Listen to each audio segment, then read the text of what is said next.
ವಸ್ತುನಿಷ್ಠತೆ, ವಿಶ್ವಾಸಾರ್ಹತೆ, ನಿಖರತೆಗಾಗಿ ನೋಡ್ತಾ ಇರಿ ನ್ಯೂಸ್ ಪುತ್ತೂರು, ಜನಮನದ ಪ್ರತಿಧ್ವನಿ. ಶುಭ ಸಂಜೆ. ನಾನು ಶ್ರಾವ್ಯಪ್ರಭು. ಇಂದಿನ ಮುಖ್ಯಾಂಶಗಳು: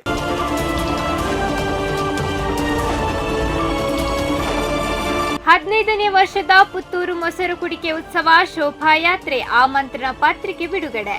ವಿಶ್ವ ಹಿಂದೂ ಪರಿಷತ್, ಬಜರಂಗ ದಳ, ಮಾತೃಶಕ್ತಿ, ದುರ್ಗಾವಾಹಿನಿ ಮತ್ತು ಪುತ್ತೂರು ಮೊಸರು ಕುಡಿಕೆ ಉತ್ಸವ ಸಮಿತಿ ಹಾಗೂ ವಿಶ್ವ ಹಿಂದೂ ಪರಿಷತ್ತಿನ ಸ್ಥಾಪನಾ ದಿನಾಚರಣೆಯ ಅಂಗವಾಗಿ ನಡೆಯುವ 15ನೇ ವರ್ಷದ ಪುತ್ತೂರು ಮೊಸರು ಕುಡಿಕೆ ಉತ್ಸವ ಮತ್ತು ಶೋಭಾಯಾತ್ರೆಯ ಆಮಂತ್ರಣ ಪತ್ರಿಕೆಯನ್ನು ಪುತ್ತೂರು ಶ್ರೀ ಮಹಾಲಿಂಗೇಶ್ವರ ದೇವಸ್ಥಾನದಲ್ಲಿ ಸೋಮವಾರ ಬಿಡುಗಡೆ ಮಾಡಲಾಯಿತು. ಉತ್ಸವ ಸಮಿತಿಯ ಸಂಚಾಲಕ ಅರುಣ್ ಕುಮಾರ್ ರೈ ಆನಾಜೆ ಆಮಂತ್ರಣ ಪತ್ರಿಕೆ ಬಿಡುಗಡೆ ಮಾಡಿದರು. ಯುವಕ ಯುವತಿಯ ಫೋಟೋ ತೆಗೆದು ಸಾಮಾಜಿಕ ಜಾಲತಾಣದಲ್ಲಿ ಅಪ್ಲೋಡ್, ಇಬ್ಬರ ವಿರುದ್ಧ ಪ್ರಕರಣ ದಾಖಲು. ಇಲ್ಲಿನ ಬಿರುಮಲೆ ಬೆಟ್ಟದಲ್ಲಿ ಯುವಕ ಮತ್ತು ಯುವತಿಯ ಫೋಟೋ, ವಿಡಿಯೋ ತೆಗೆದು ಸಾಮಾಜಿಕ ಜಾಲತಾಣಗಳಲ್ಲಿ ಹಾಕಿದ ಹಿನ್ನೆಲೆ ಪುತ್ತೂರು ನಗರ ಠಾಣೆಯಲ್ಲಿ ಯುವಕನ ತಂದೆ ನೀಡಿದ ದೂರಿನ ಮೇರೆಗೆ ಪ್ರಕರಣ ದಾಖಲಾಗಿದ್ದು, ಇಬ್ಬರನ್ನು ಪೊಲೀಸರು ವಶಕ್ಕೆ ಪಡೆದಿದ್ದಾರೆ. ಕುತ್ಮಾರು ಕಡಬ ನಿವಾಸಿ ಪುರುಷೋತ್ತಮ ಹಾಗೂ ಆರ್ಯಾಪು ಪುತ್ತೂರು ನಿವಾಸಿ ರಾಮಚಂದ್ರ ಬಂಧಿತ ವ್ಯಕ್ತಿಗಳು. ಬಿರುಮಲೆಗುಡ್ಡೆಯಲ್ಲಿ ಯುವಕ ಹಾಗೂ ಯುವತಿ ಇರುವಾಗ ಅವರಿಗೆ ಅವಾಚ್ಯ ಶಬ್ದಗಳಿಂದ ನಿಂದಿಸಿರುವುದಾಗಿ ತಿಳಿದು ಬಂದಿದೆ. ಈ ಕುರಿತು ಸಾಮಾಜಿಕ ಜಾಲತಾಣದಲ್ಲಿ ವೈರಲ್ ಆಗಿತ್ತು.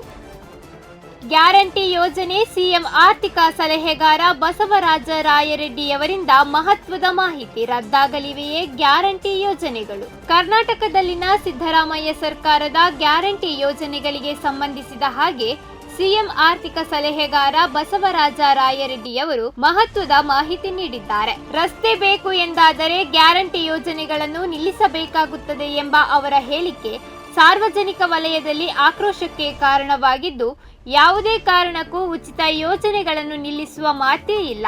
ಈ ಹಿಂದೆ ಗ್ಯಾರಂಟಿ ಯೋಜನೆಗಳ ಬಗ್ಗೆ ಹೇಳಲಾದ ಮಾಹಿತಿಗಳನ್ನು ತಪ್ಪಾಗಿ ಅರ್ಥೈಸಲಾಗಿರುವುದಾಗಿ ಅವರು ಹೇಳಿದ್ದಾರೆ. ಗ್ಯಾರಂಟಿ ಯೋಜನೆಗಳಿಂದ ರಾಜ್ಯದ ಅಭಿವೃದ್ಧಿಗೆ ಅಡ್ಡಿಯಾಗಿಲ್ಲ, ಅಭಿವೃದ್ಧಿ ನಡೆಯುತ್ತಲೇ ಇದೆ. ಮುಂದಿನ ವರ್ಷ ರಸ್ತೆ ಅಭಿವೃದ್ಧಿ ಬಗ್ಗೆ ಆದ್ಯತೆ ನೀಡುವುದಾಗಿ ಹೇಳಿದ್ದೇನಷ್ಟೇ, ಇದನ್ನು ತಪ್ಪಾಗಿ ಗ್ರಹಿಸಲಾಗಿದೆ ಎಂದು ಅವರು ಸ್ಪಷ್ಟನೆ ನೀಡಿದ್ದಾರೆ. ಗೋಮಳದ ಜಾಗವನ್ನು ಪುತ್ತಿಲ ಪರಿವಾರ ಸೇವಾ ಟ್ರಸ್ಟ್ಗೆ ಒದಗಿಸುವಂತೆ ಜಿಲ್ಲಾಧಿಕಾರಿಗಳಿಗೆ ಮನವಿ. ಮುಂಡೂರು ಗ್ರಾಮದಲ್ಲಿರುವ ಗೋಮಳಕ್ಕೆ ಮೀಸಲಿರಿಸಿದ ಜಾಗವನ್ನು ಗೋಶಾಲೆ ಆರಂಭಿಸಲು ಟ್ರಸ್ಟ್ಗೆ ನೀಡಬೇಕೆಂದು ಪುತ್ತಿಲ ಪರಿವಾರ ಸೇವಾ ಟ್ರಸ್ಟ್ ಪದಾಧಿಕಾರಿಗಳು ಜಿಲ್ಲಾಧಿಕಾರಿಗಳನ್ನು ಭೇಟಿ ಮಾಡಿ ಮನವಿ ಸಲ್ಲಿಸಿತ್ತು.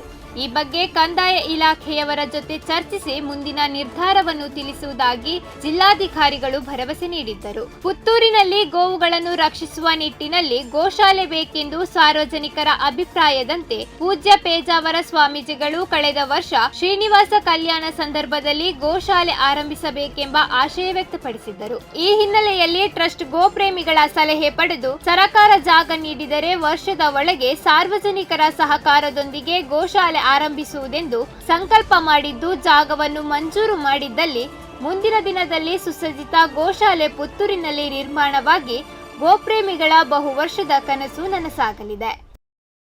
ಪ್ರತಿದಿನದ ಸುದ್ದಿಗಳಿಗಾಗಿ ನೋಡ್ತಾ ಇರಿ ನ್ಯೂಸ್ ಪುತ್ತೂರು, ಜನಮನದ ಪ್ರತಿಧ್ವನಿ. ಧನ್ಯವಾದಗಳು.